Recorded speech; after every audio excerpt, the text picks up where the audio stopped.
Hello, this is Virtualis the Chess Noob, learning and having fun with chess.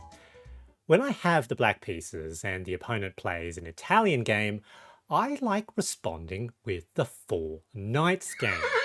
It often leads to a very good position for black out of the opening, and white, interestingly enough, is often unprepared, just like in this game. Let's go take a look. So I had the black pieces in this game, and white led with the Italian. e4, e5, knight f3, knight c6, bishop to c4.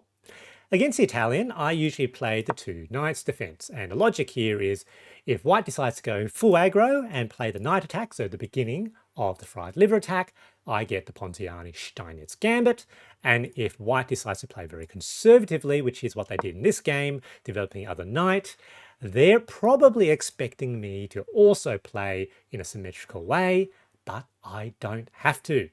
The 4 knights Italian is good for black. In this position, it's already 0-0-0.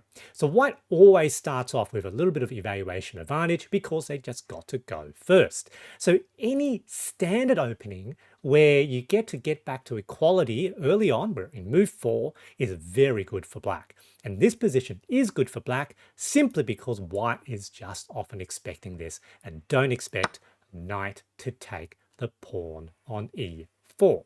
This looks super aggressive, but it's perfectly fine. In fact, it's the move that keeps equality. Naturally, they're going to take, and now we've got d5 with a fork of the bishop and knight. And usually in this position, white was unprepared for this fork. White is still fine. It's still 0-0-0, but they often don't play the right move. So the best move is to bring the bishop back and allow the knight to be taken. You know, if you have a choice between losing your knight and bishop, usually it's better to keep the bishop pair. However, it's not uncommon for white to assume they have to do a desperado, which is what they did. They captured the pawn. You can see that was the best move. It's a mistake. I captured back with the queen. Queen is now developed, and it's now approaching -1. So black has already won a bit of an advantage. Now, white undevelops their knight, so it's like, 1, 2, and then they had to move the knight back. So this is, they've basically lost a little bit of tempo. Here the queen has a number of places it can go. I think d7 is what Stockfish thinks is the best, probably is the best. I often play to the edge of the board, which is what I did this time, because I want to keep this diagonal open for the bishop.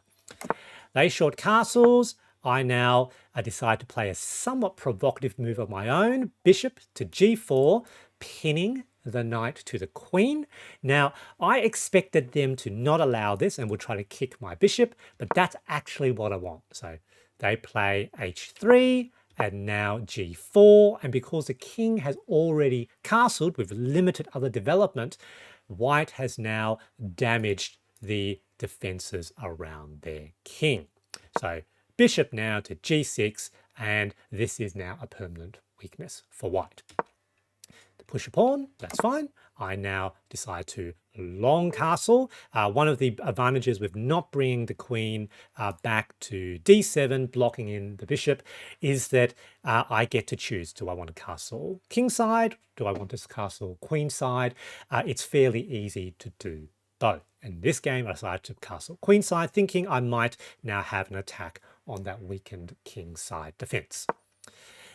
At this point, it gets a little bit tricky. This is a fairly complicated position.